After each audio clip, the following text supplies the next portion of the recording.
Rahim. My today's topic is Return of the Dead.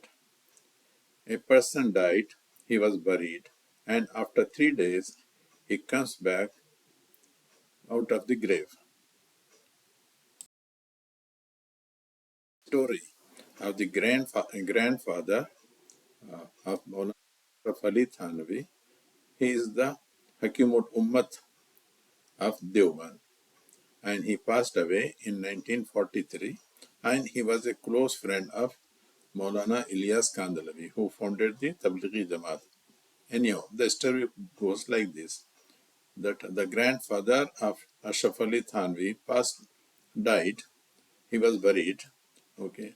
Then after 3 days, he comes out of his grave and goes to meet his wife.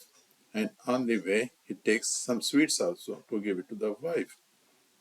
So now the question is, when he came back from the out of the grave, was he wearing the coffin or he went straight without the coffin? And how he bought the sweets? Was he having some money with him when he was buried, or he just grabbed something from the sweet shop? Anyhow, it is left to your imagination.